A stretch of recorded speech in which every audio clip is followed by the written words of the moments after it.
SPT. Ya hemos visto el procedimiento del ensayo,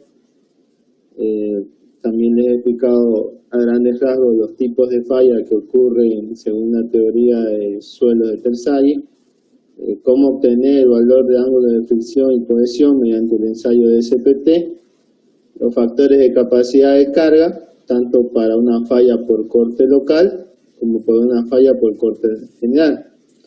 Y por último, la ecuación de Terzaghi. Entonces lo que vamos a ver el día de hoy son lo que es un informe de un estudio de suelo. ¿Ya? Por ejemplo, el informe de un estudio de suelo, más que todo, está abocado en la parte final al tema de las planillas en las cuales se encuentra la clasificación de suelos y las tensiones admisibles. Al principio son una introducción, una ubicación del área de estudio, cómo llegar al lugar, los trabajos que se hicieron, tanto de campo como gabinete, qué equipos se utilizaron, cómo se hizo la extracción de toma de muestras, y cada metro, cada cambio de suelo a partir del tercer, cuarto ensayo, ¿ya? Los ensayos de laboratorio, tanto el contenido de humedad, análisis granulométrico, límites de consistencia, como ser el líquido y el plástico, la obtención del índice de plasticidad, el ángulo de fricción, cohesión, y con eso determinar la clasificación de cada tipo de suelo. Por último, se va anotando en función a la cantidad de SPT que se hicieron o de sondeos que se realizan, se va especificando para cada tipo de sondeo cómo está la estratigrafía del suelo, desde la cota 0 a 30 centímetros de profundidad se encuentra capa vegetal, de ahí en adelante que otros tipos de suelo se encuentran, el cálculo de la capacidad portante con la ecuación de Terzaghi, 1.3 por C' por NC, más la densidad del suelo por la altura de desplante, más NQ, más 0.5 por la densidad del suelo, por la base de la zapata, por N gamma. Y con eso nosotros obtenemos la carga última y utilizamos un factor de seguridad que en Santa Cruz por lo general se recomienda trabajar con 3 debido a que no hay suelo o rocas para disminuir el factor de seguridad sea menor. Entonces un factor de seguridad de 3 dividido entre la carga última. Las correcciones que se deben hacer en el ensayo. Y por último, se hace una recomendación de qué tipo de fundaciones se puede realizar. Si, bueno, en el informe se recomienda, dependiendo de la envergadura de la estructura, si se puede utilizar zapatas, losas de fundación, pilotes, etc. Eso ya va más a criterio del proyecto. Por ejemplo, una zona, una antena, si ustedes van a construir o van a emplazar una antena, si se hace en la zona rural, por así decirlo, en la parte de Viru, donde el viento llega con fuerza y no hay que obstruya la velocidad del viento, entonces, por más que el suelo sea bueno, lo ideal sería recomendar pilotes para hacer las fundaciones, debido a que el viento va a generar un momento que va a tratar de volcar la antena, y entonces el hecho de que haya pilotaje y esté incrustado a varios metros debajo de la tierra, eso va a generar de que haya otro momento contrario que impida el vuelco. Si nuestro terreno fuera muy bueno y, o sea, lo ideal sería construir zapatas, hay que verificar las condiciones del lugar para ver si se puede o no se puede hacer. Una antena, por ejemplo, en la zona de Santa Cruz, donde hay, en el centro, por así decirlo, donde hay cualquier cantidad de edificios, entonces, si el terreno es bueno, con zapatas bastará para poder realizar las fundaciones. Mucho va a depender de qué es lo que se vaya a construir y las incidencias de las condiciones tanto climatológicas del lugar como qué grado de seguridad se debe dar a la estructura. Entonces, eso es con lo que respecta al informe de SPT. Y finalmente, lo que más nos importa es la parte del manejo de una planilla en el cual nos dice a las profundidades del estrato cuál es la tensión admisible del suelo en esa profundidad.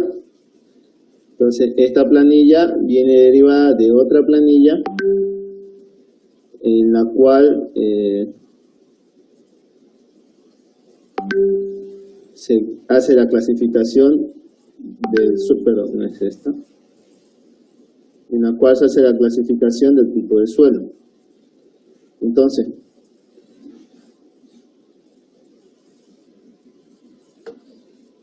cada tipo de suelo o cada sondeo que se hace metro a metro debe tener su planilla o su cálculo de clasificación de tipo de suelo. Es por eso que en esta planilla están las características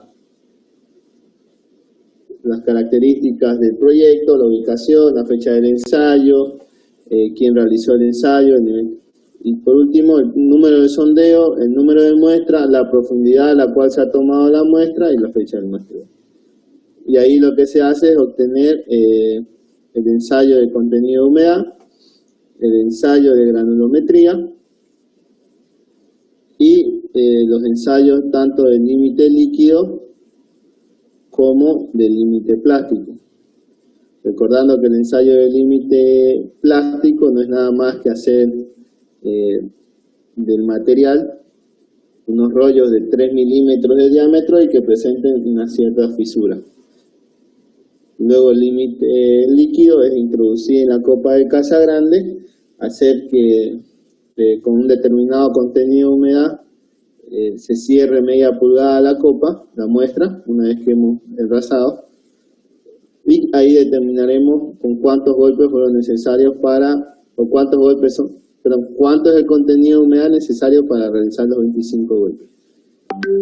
Ustedes creo que lo hacen con una fórmula, ya, pero debido a que tenemos Excel, nosotros podemos plantear una gráfica de número de golpes versus humedad del suelo y hacemos 3 o más puntos, trazamos una recta y el Excel nos da una ecuación con la cual nosotros podemos determinar cuánto es el contenido de humedad necesario para realizar o para obtener los 25 golpes, ¿ya? Una vez haya obtenido el límite líquido y el límite plástico, automáticamente la planilla me calcula el valor del índice de plasticidad, el índice de grupo, me clasifica el suelo. En el caso de tener índice de grupo, me colocaría aquí el índice de grupo y me clasifica también en sub cuál es el tipo de suelo. Aquí sería un A4, en sub sería un ML, ¿ya? La planilla está todo organizada para poder realizarme esto. De ser necesario, si se trata de clasificación de arena, se obtienen también los valores de 10, de 30, de 60 y los coeficientes de uniformidad y de curvatura, ¿ya? Automáticamente se introducen los datos y ya la planilla me bota el tipo de suelo. Entonces, esto tengo que tenerlo para cada tipo o para cada muestra que vaya ensayando.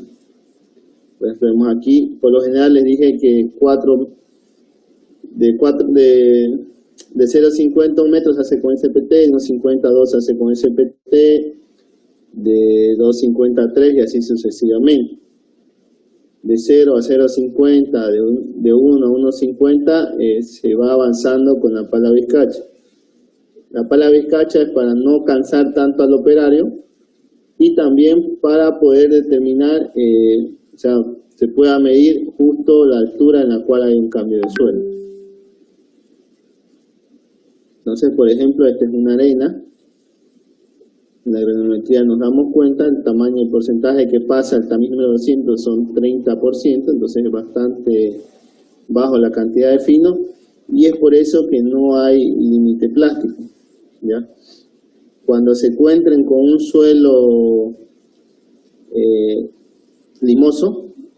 La mayoría no suele presentar límite, pero cuando tiene un alto contenido de humedad nos da la sensación de que tiene plasticidad. Entonces lo primero que se hace es hacer el límite plástico, y si no se puede formar el rollo, entonces obviamente ya no tendríamos que hacer el límite líquido, no tendría sentido, porque al no haber plasticidad automáticamente el suelo se lo considera como no plástico, y de nada nos serviría calcular el límite líquido porque no se podría obtener el índice de plasticidad. ¿Ya?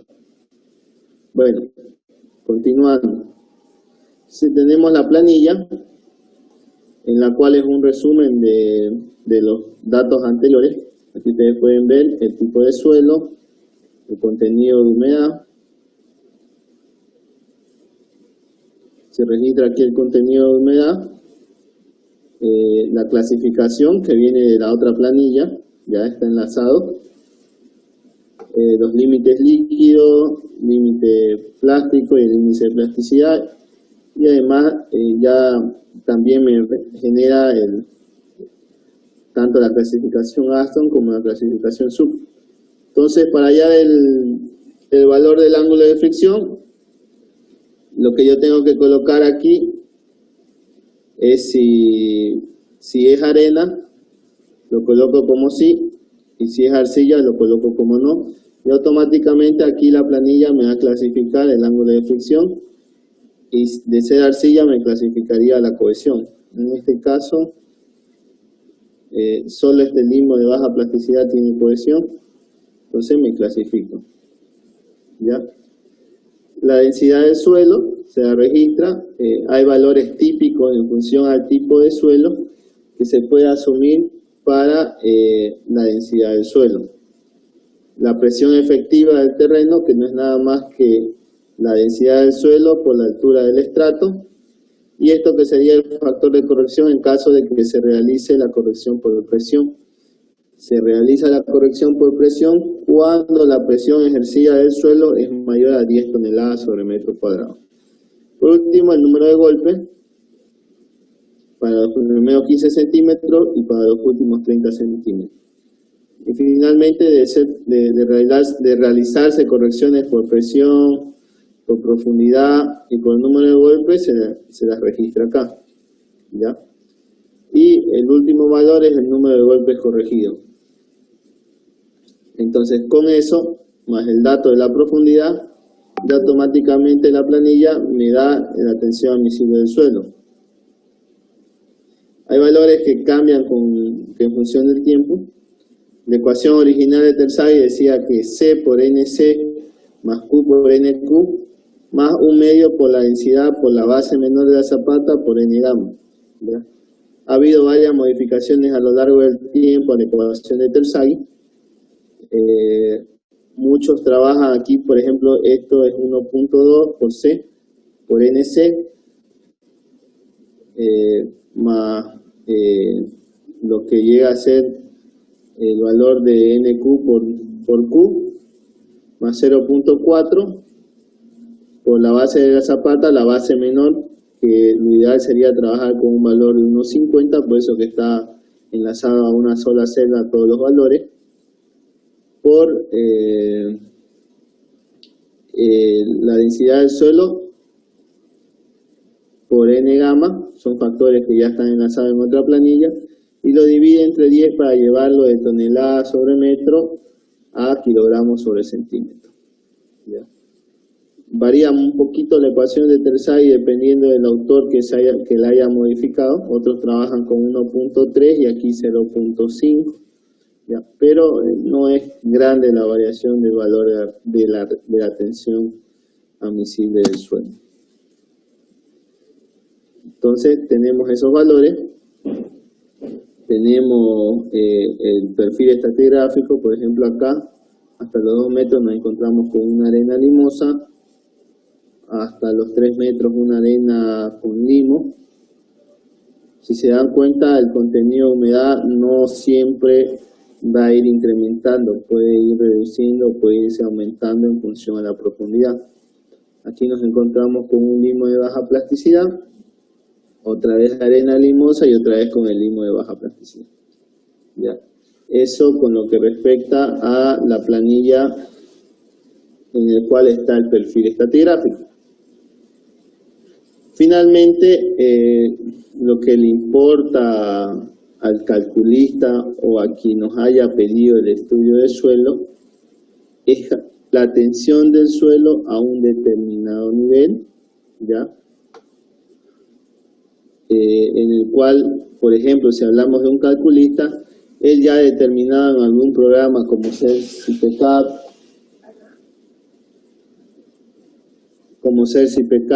ROD o otro, el Tecla o cualquier programa estructural, él ha introducido, bueno, lo ideal es que no haga el cálculo hasta que no tenga el estudio de suelo, él ha introducido una tensión de suelo a una determinada profundidad.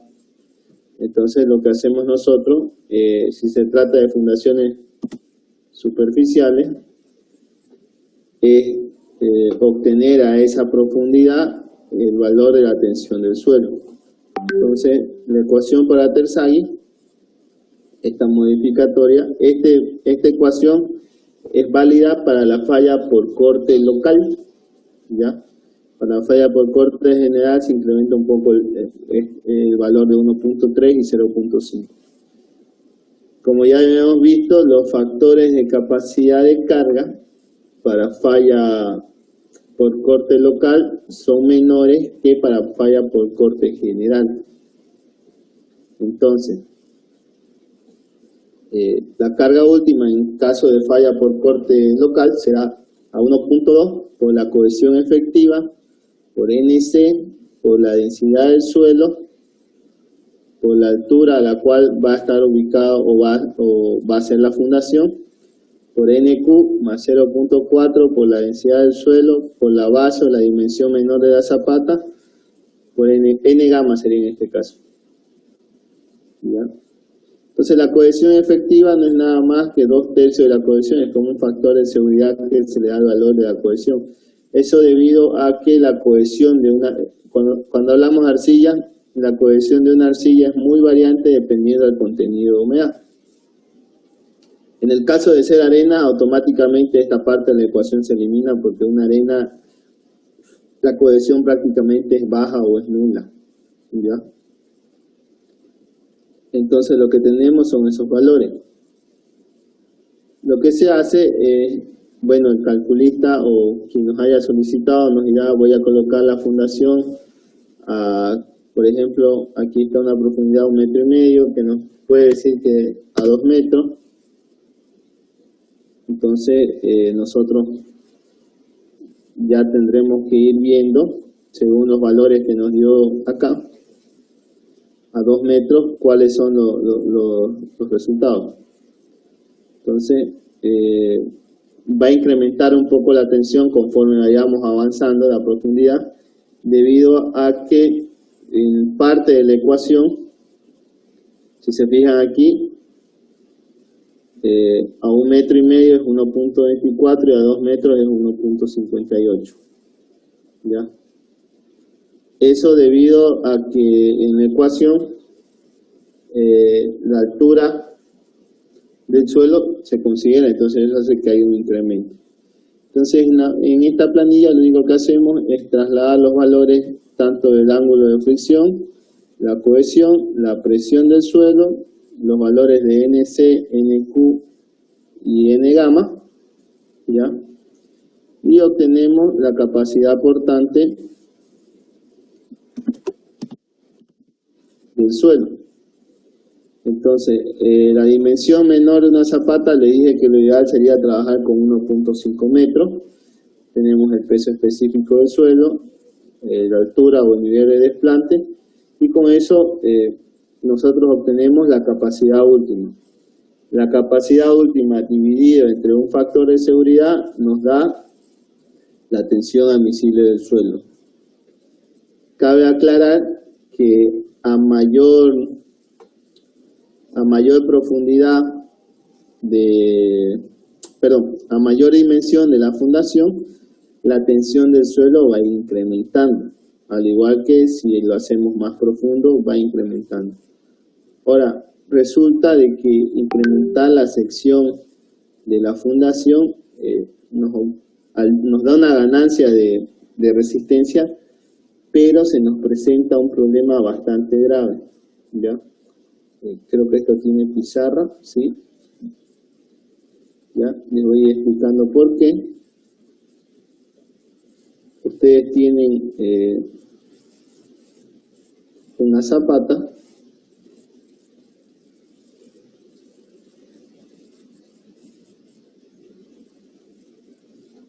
¿ya? Y la zapata genera algo que se llama bulbo de presión, ¿ya? Aquí en el fondo.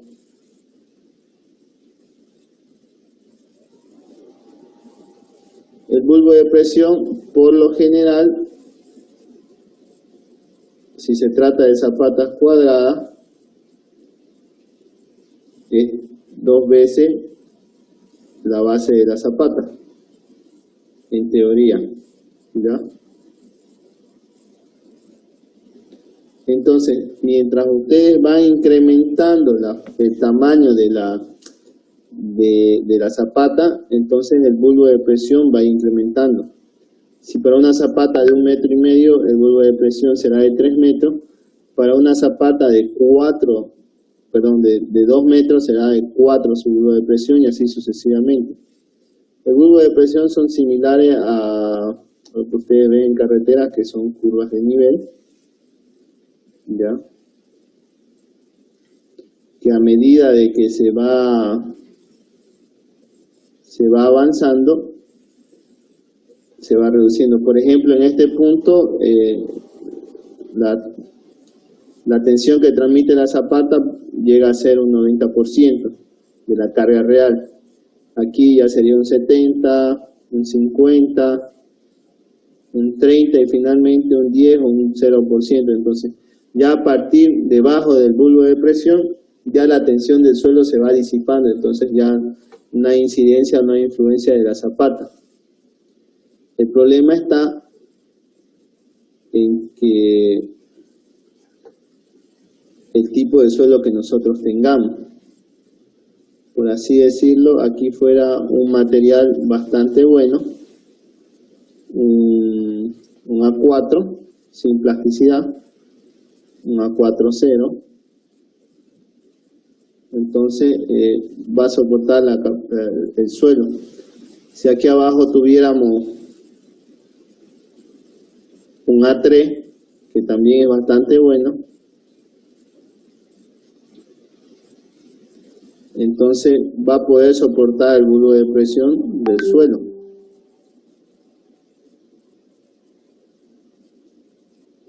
Pero si por alguna razón nosotros nos encontramos en esta parte con una arcilla, una A6-9, es una arcilla de alta plasticidad,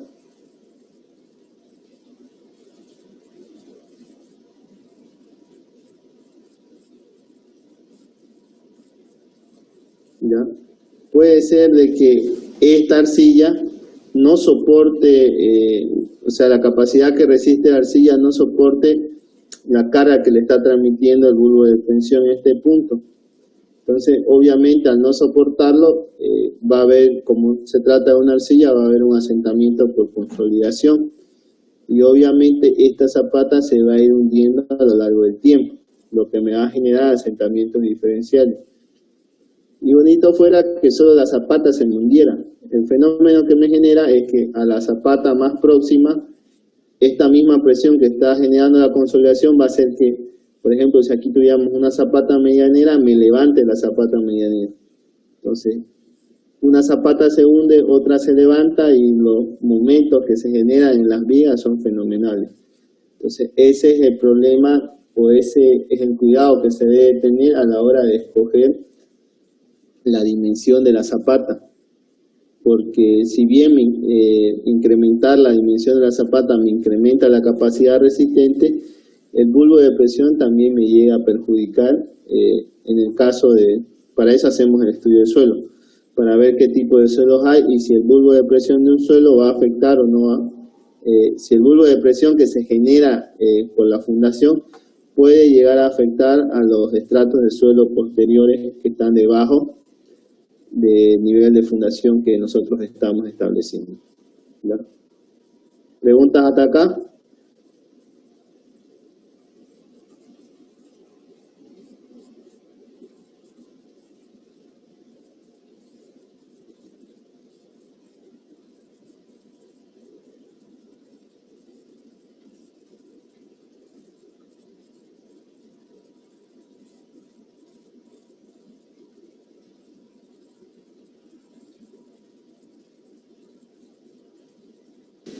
Hola, ¿Ven? ¿Sí, sí? ¿me escucha? ¿Se me Sí, escucha? escucho. Un momento, por favor. No te escucho ahora ya. Estabas tocando ese tema justo. El ingeniero ayer estaba hablando de eso, de que si uno puede encontrarse, qué sé yo, un A4, ni bien empezando, pero justo debajo de eso hay arcilla o un suelo realmente malo. De eso nos estaba hablando, pero no dijo cómo deberíamos actuar en esa manera, cómo podríamos solucionarlo. Mm, Esa es mi pregunta. Ya, interesante. Para eso está el estudio de suelo. Nosotros determinamos las capacidades de cada tipo de suelo que hay en el perfil, ya, por ejemplo aquí. Y si hablamos de zapata, es fácil determinar el bulbo de presión. Hay ecuaciones que conforme uno va, bueno, ustedes lo han visto igual en geología cuando Coimbra agarra y les dice que calculen la tensión a tal punto. Si alguna vez fue curioso, se va dando cuenta de que va bajando, o sea, lo hace a 1 metro, ve que una tensión es alta, lo hace a 2 metros, en ese mismo punto ve que la tensión va disminuyendo. Entonces esa podría ser la manera de obtener los valores que me genera la tensión de una carga, ¿ya? Ahora, en el caso de que me pillara con un suelo malo, debajo de mi nivel de fundación, y no me llega a soportar, entonces lo que yo tengo que hacer es o hacer un cambio de suelo si se encuentra a un nivel bastante bajo. Por ejemplo, si hubiera un A4, voy a fundar a 1,5 metros, y tuviera un A4 que me soporta bien, pero a los 2 metros ya tengo una arcilla, entonces puedo hacer un cambio de suelo. Pero si el nivel de arcilla fuera muy grande, por ejemplo, hasta los 6 metros sigue siendo arcilla, o, o estuviera la arcilla a los 4 metros y no me soporta, entonces yo tengo que cambiar o buscar otra alternativa de tipo de fundación, ¿ya? Cambiar mucho suelo tampoco me conviene. Entonces lo que yo tendría que hacer es buscar una losa platea en la cual las tensiones se distribuyan mejor sobre la capa de arena, además de que la losa no la voy a hacer a 1,5 metros de profundidad, la voy a hacer a una altura menor. Entonces el bulbo de presión llega a ser menor en una losa de fundación. O en su defecto, si es una estructura un poco grande, y en el estudio del suelo yo, que sea a los 10, 11 metros, pillo grava, porque en Santa Cruz se puede dar ese fenómeno. Les comenté a ustedes o de otro grupo, que cuando hice una investigación ahí en la Gabriel, en la zona al frente del edificio de informática, a los 4 o 5 metros ya había grava, y a los 7, 8 metros ya era imposible entrar con el SPT porque eran piedras de más de 3/4. Entonces, en esos puntos, ya si yo tengo mucha arcilla, por ejemplo, en el estudio de suelo, y a los 10, 8 metros pillo material como grava, yo puedo cambiar la alternativa de fundación a un pilotaje, porque el pilote se puede asentar sobre la grava y eso me da una seguridad, una confianza de que va a resistir las tensiones. Además de que el pilote no solo trabaja por punta, sino que también puede trabajar por fricción lateral, ¿ya? Entonces ahí yo tengo capacidad de resistencia o capacidad de soporte tanto por punta como por fricción o por la zona perimetral del pilote. Va a haber una fricción y eso me va a generar que soporte carga, ¿ya? Eso respondiendo a su pregunta. Sí, gracias. ¿Alguna otra pregunta más?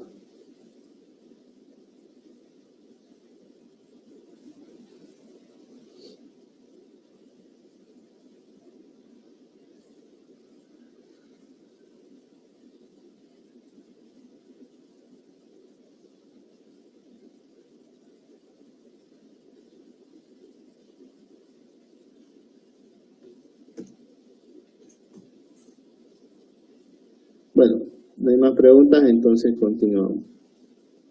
¿Ya?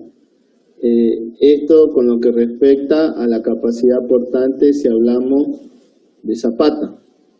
Ahora, si llegamos a hablar de pilote, bueno, lo que he visto en la mayoría de los laboratorios es que trabaja con una ecuación brasilera, que es el método de Court-Quaresma, que trabaja en función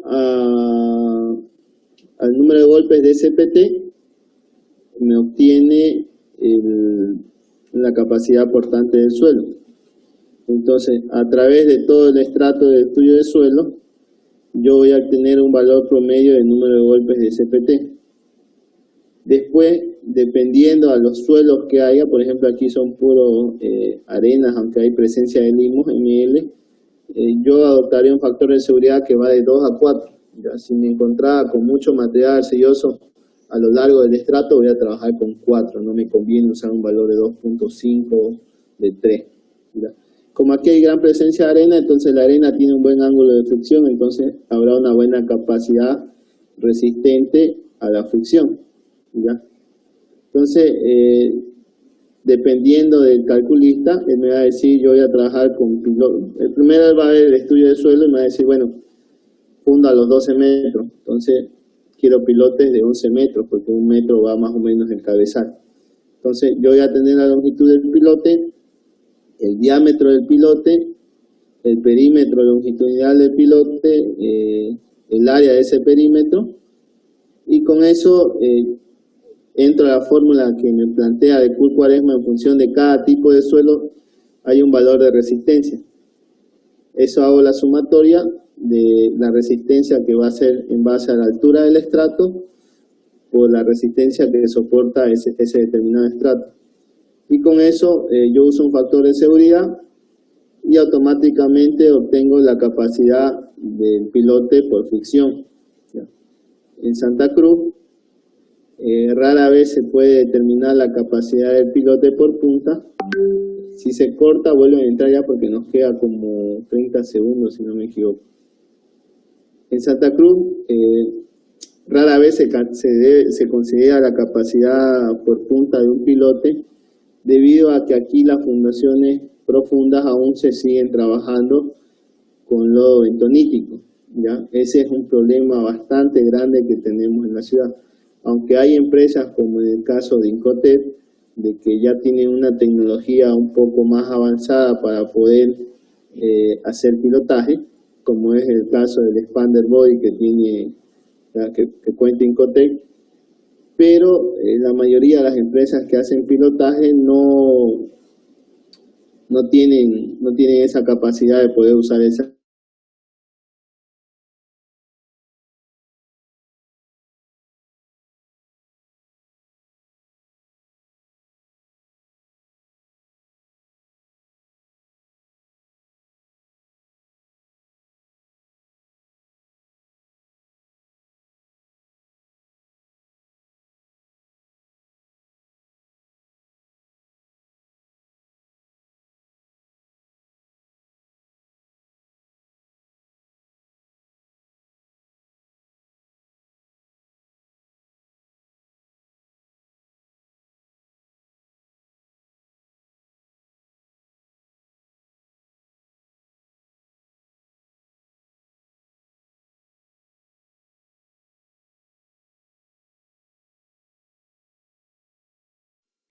Bueno, volviendo a lo que les comentaba, los pilotes tienen la capacidad tanto de resistir por punta como por fricción. Por fricción es lo que nosotros estábamos haciendo aquí, el perímetro, obtenemos el perímetro longitudinal del pilote y con eso vamos determinando la capacidad que soporta por fricción. Va a depender mucho de los suelos que se encuentren. Las arenas tienen mejor resistencia a la fricción que las gravas. Eso está en este punto acá, el método de Court-Quaresma, ¿ya? Aquí ustedes pueden ver el valor de los suelos y las arenas y los limos, entre otros. Entonces, lo que se hace es diseñar, si se trabaja el pilotaje con lodo bentonítico, porque en Santa Cruz el nivel freático está a una altura considerablemente baja, entonces va a necesitar perforar con lodo bentonítico. Entonces, en el caso de trabajar con lodo bentonítico, solo se debe considerar la capacidad por fricción del pilote y no por punta, debido a que siempre va a quedar lodo bentonítico en la parte inferior del pilote, ¿ya? Y cuando ustedes apliquen carga, esa capa de lodo bentonítico es técnicamente una arcilla, no va a soportar la carga, se va a hundir y eso va a generar asentamiento. Por eso que se desprecia o no se considera la capacidad por punta del piloto. Incotec tiene la ventaja de tener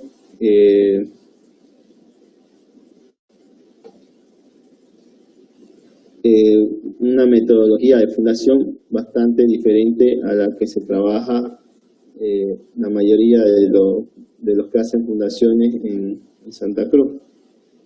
Visualicemos que este es un pilote convencional, ¿ya? Entonces, como les decía, nada me garantiza que en esta parte de acá no quede lodo bentonítico. Entonces, ustedes al aplicar carga, aquí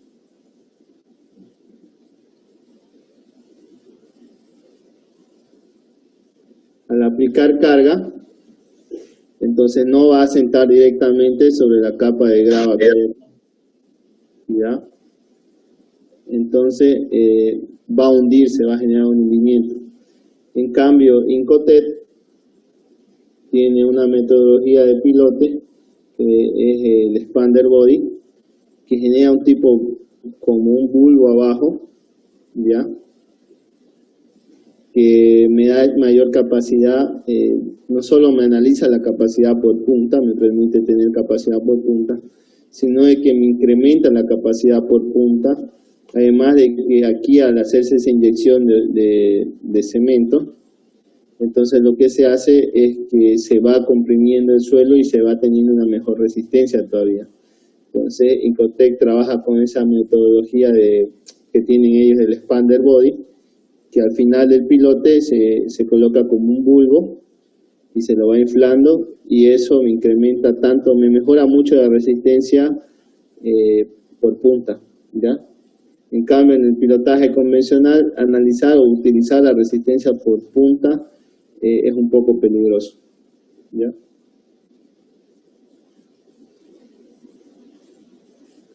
Ahora, preguntas que tengan hasta acá.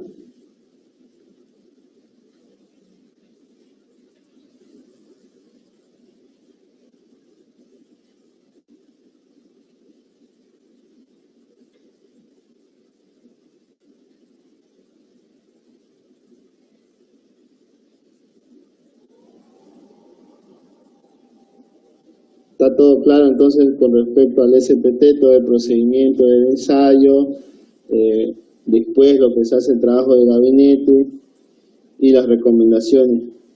En el caso de recomendar losa es un poquito complicadito, ya, porque para hacer losas de fundación se debe trabajar con el... Bueno, cuando ustedes deben estar en carreteras 2, entonces van a conocer el término de coeficiente de balasto. En losa de fundación es un poquito... Se puede calcular el coeficiente de balasto con SPT, indirectamente sí, hay tablas que correlacionan el coeficiente de balasto. No es lo recomendable, ¿ya? Para obtener el verdadero coeficiente de balasto se hace un ensayo que se conoce como el ensayo de placa, ¿ya? Con eso yo puedo determinar el coeficiente de balasto real de un suelo. Eso para el tema de fundaciones con losa, ¿ya? Losa platea o cualquier tipo de losa de fundación, losa nervada o losa radial. Bueno, ahora sí, ¿alguna pregunta que tengan?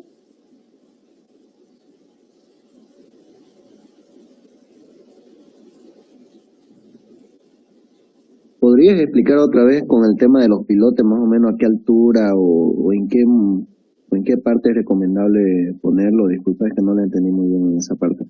El tema del pilotaje es bastante complejo y ojalá lo vean con el ingeniero Monfort en fundaciones a profundidad.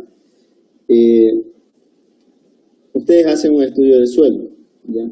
vamos a hablar precisamente pilotes como si estuviéramos trabajando para una edificación, ¿no? Porque cuando se trata de río se hace un tubulón de campana en la parte inferior, y más complejo todavía. Entonces, en una edificación convencional en Santa Cruz, pongámosle en el centro, donde el nivel freático se manifiesta a los 3-4 metros, entonces yo no puedo trabajar con una forma de hacer pilotes de manera que no utilice el lodo bentonítico. Al haber mucha arena en Santa Cruz, cuando se encuentra en el nivel freático, uno al excavar, la misma arena se derrumba. Entonces yo necesito utilizar el lodo bentonítico para evitar ese fenómeno. El lodo bentonítico no es nada más que una arcilla tratada, ¿ya? Que si la mezclan bien, entonces me hace que las paredes queden bien recubiertas y no me ocurra ese fenómeno de que la arena, debido al agua y debido a lo que estoy haciendo la perforación, se me vaya derrumbando. Entonces, lo que se hace en la perforación del pilote es ese proceso, lo tradicional en Santa Cruz. Luego de eso, se vacía el hormigón y teóricamente, como el hormigón es más denso que ese lodo bentonítico, entonces el lodo bentonítico, pues el empuje del hormigón tiende a salir en teoría al exterior, ¿ya? Pero nada me garantiza de que quede ahí adentro parte del lodo bentonítico. Entonces, después de vaciar el hormigón, lo que hacen es como el hormigón es bastante fluido, se coloca el canastillo del pilote, ¿no? Entonces, los pilotes, la capacidad, no hay una distancia ideal, ¿ya? Mucho va a depender del calculista. El calculista tiene que ver el estudio del suelo y ver más o menos a qué profundidad él puede hacer el pilotaje. Entonces, él ve un estudio del suelo de 20 metros, por así decirlo, ve que desde los 15 metros hasta los 20 sigue siendo grava, entonces él dice, bueno, vamos a poner el pilote a los 15 metros. La longitud útil del pilote llegaría a ser aproximadamente de 14 metros debido a que se pierde 1 metro en el cabezal del pilote, ¿ya? Este no es el único método, el de Decur-Cuaresma, para determinar la capacidad portante de un pilote. Está el de Bessel, hay unos 5 o 6 métodos en el libro de Suelos, Fundaciones y Muros de la ingeniera María Fratelli, que es un muy buen libro. El ingeniero lo recomienda en fundaciones o lo utiliza en fundaciones el ingeniero Monfort. Entonces, hay otros métodos para determinar la capacidad portante. Pero el que se usa en Santa Cruz es bastante sencillo, el de Decur-Cuaresma, porque es muy fácil de poder interpretarlo el diseño, ¿ya? Entonces se analiza eso, se obtiene la capacidad por fuste o por fricción del pilote y finalmente lo que se hace es determinar cuánto es esa resistencia, esa carga última, se lo divide entre un factor de seguridad y obtenemos cuánto soporta el pilote por fuste o por fricción.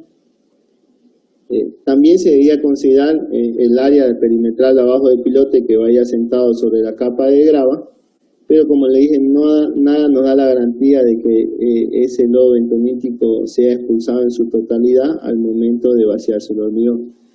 Entonces, si yo llego a considerar la capacidad por punta de un pilote, al momento de aplicar carga, por ejemplo aquí 12.5 es la capacidad de ese pilote individualmente, 12.85 por fricción. Supongamos que fuera de 15, considerando la de punta, o sea, la capacidad total, tanto punta por fricción. Si yo aplico 15 y ese pilote está sentado sobre un pequeño lecho de lodo bentonítico, el lodo bentonítico no me va a soportar esa capacidad por punta, entonces ese pilote se va a hundir. Y eso ya me genera grandes problemas en una edificación. La columna va a generarse en momento, en las vigas también, si se sobrepasa el valor de deformación máxima admisible en columna, se colapsa toda la estructura y se va todo. Así es que por eso es que no se recomienda cuando se trabaja con pilotaje de lodo bentonítico considerar la capacidad por punta del pilote. Como les dije, no es por hacerle publicidad a Incotec, pero en el caso de Incotec es bastante caro si se hace pilotaje con Incotec. Incotec tiene una tecnología conocida como el expander body, de que abajo al final tiene como, se inyecta como un bulbo y se infla a presión eso con una mezcla de cemento y otros aditivos, y eso me da una gran capacidad por punta. Es por eso que Incotec es bastante caro. Si no me equivoco, si comparan el pilotaje entre Incotec y alguien que hace pilotes convencionales, es más del 30% el costo de los pilotos, pero me da la seguridad o la garantía de que es un trabajo bien hecho, ¿ya? Entonces, eso es todo lo que les puedo decir con respecto a la parte de hacer piloto. Bueno.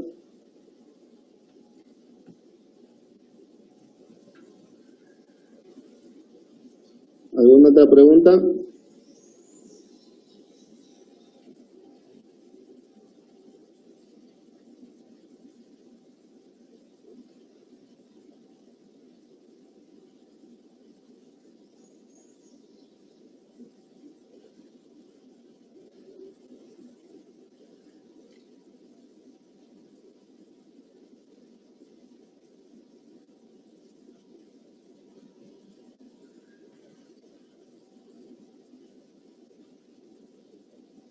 Bueno, si no hay más preguntas, entonces aquí terminaría el laboratorio número 2.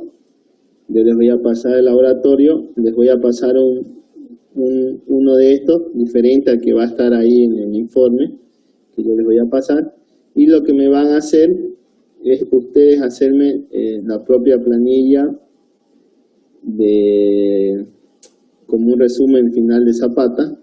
Yo les voy a dar la profundidad del estudio del suelo y ustedes me obtienen la capacidad admisible de ese suelo, ¿ya? Entonces, eso va a ser el laboratorio de este tema. Bueno. Una pregunta. ¿Usted no va a dar los datos para meterlo al Excel o ya no lo va a entregar? Les voy a pasar un PDF de esta planilla y ustedes van a tener que hacerse un Excel similar a este, ¿verdad? O lo hacen por última mano, como sea, pero me presentan en su informe un valor, una planillita así, resumen de Zapata, ¿ya? Ya. Una pregunta más. Usted nos va a dar las dimensiones de la Zapata, ¿verdad? No, van a hacerlo así como aquí, para que vayan viendo cómo incrementa en función a la dimensión de la Zapata, cómo incrementa la capacidad admisible. Similar a esta, van a tener en el PDF que les voy a mandar, van a tener un resumen de Zapata y un perfil geotécnico, ¿ya? Pero aparte les voy a mandar un perfil geotécnico para que con esos datos de este perfil geotécnico ustedes puedan hacer su propio resumen de Zapata. Está bien, gracias. ¿Ya? Entonces, si no hay más dudas o preguntas, aquí termina la clase.